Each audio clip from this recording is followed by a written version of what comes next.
Assalamu alaikum wa rahmatullah. Zan yi bayani akan matsala na ciwon suga. Zan yi bayani akan ababai guda uku masu mahimmanci. Na farko shine alaman da zaka gane kana tare da wannan cutan. Na biyu shine wanne abu ne yake kawo wannan cutan ɗin. Na uku wanne hanya zaka bi ka samu kariya daga kamuwa da wannan cutan ɗin. Na farko alaman da zaka gane kana tare da ciwon suga shine ya zamanto kana yawan jin ƙishirwa, ko da a ce ka sha ruwa ka ji ƙishirwa bai rabu da kai ba, wannan alama ne suga ta kama ka. Na biyu sannan sai yawan yin fitsari, yanzu ka yi fitsari in ka tashi zaka ji kuma ka sake yi, wannan shi ma alama ne na wannan ciwon ɗin. Sannan na uku sai yawan jin yunwa, shi ma wannan yana daga cikin alaman da yake nuna mutum yana tare da ciwon suga. Da a ci ka ci abinci yanzu kafin wani lokaci ka ji yunwa ya sake kama ka mai tsanani har jikinka na rawa, wannan shi ma alama ce na ciwon suga. Sannan kuma na hudu sai rama, ka ga mutum yana da ƙibansa amma gabaki ɗaya ya fara ramewa kuma ba a san me yake damun shi ba, wannan shi ma alama ne na kamuwa da ita ciwon suga. Sannan kuma na hudu ko na biyar mutum ya ji gabaki ɗaya yana yawan gajiya ko kasala na yawan kama shi, ba abin da ya sai dai ya ji ya gaji sosai, duk jikin shi na ciwo, wannan duka alama ce ita ma daga cikin alamun ciwon suga. Sannan kuma sai na shida mutum ya gani bai gani sosai, ko da a ce idonsa lafiya lau sai ya gani ya fara gani dishi-dishi, wannan alamu ne na ciwon suga.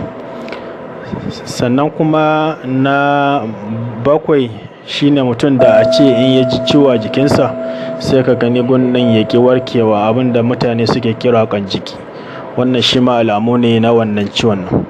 To in mutum waɗannan alamomin suka tabbata a gare shi, ya kamata ya je ya ga likita ya gwada shi ya tabbatar da me yake damunsa. Sai abin da yake kawo ciwon suga, abubuwan da suke kawo ciwon suga manya-manya daga ciki shine kitse, mutum ya zamanto yana da kitse da yawa a jikinsa ba na ƙiba, shi ma yakan iya jawo wannan matsalan nan.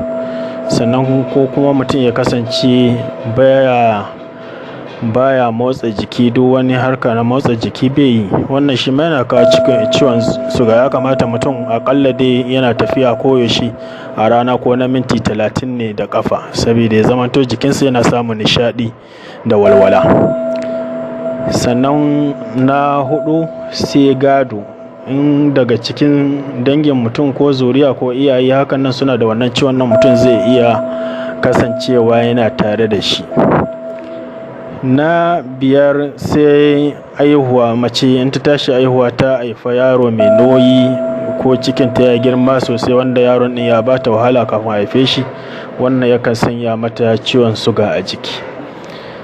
Magana na uku shine hanyar da mutum zai bi ya samu kariya ga kamuwa da wannan ita ciwon nan. Na farko shine mutum ya kasance ya rage cin abubuwa da yake da nau'in suga a ciki. Duk wani abubuwa da yake da nau'in suga, abubuwan sha ko kuma farar shinkafa, mutum ya rage cin farar shinkafa. Sannan kuma mutum ya samu abubuwan da za su dinga rage masa nauyi, irin 'ya'yan itatuwa da sauransu. Abu na uku mutum ya zamanto yana yawan motsa jiki, su gudu da motsa jiki ko daga karfe ko wani abu, shi ma yana sanya mutum ya samu kariya daga kamuwa da wannan ciwon nan. Na hudu mutum ya kasance mai yawan shan ruwa, ya zamanto kowane rana ya zamanto kana iya shan ruwa lita 2 ko lita 3, wannan yakan iya hana suga ya shiga jikinka. Sannan kuma na biyar mutum ya kula da abin da zai ci, karka je cin abinci ka tara abinci kala daban-daban wanda suke ɗauke da nau'i na mai ko kuma nau'i na suga, ka tara su ka loda a cikinka. Ya kamata mutum da ya ci abinci ya zamanto kayan ganyayyaki su ne suka fi yawa. Sannan abu na shida mutum yana cin duk wani nau'in abubuwa da yake da nau'in vitamin D a jikinsa.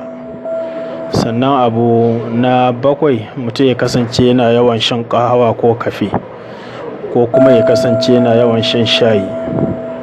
Sannan abu na takwas, mutum ya yi ƙoƙarin hannuwa daga shan hayaƙi, duk wani nau'i na shaye-shaye. To waɗannan manyan abubuwan guda uku mutum ya kiyaye su, insha Allahu zai samu kariya daga irin wannan cutar. Yanzu mutane sai ku jira, zan saukar da magani nan gaba.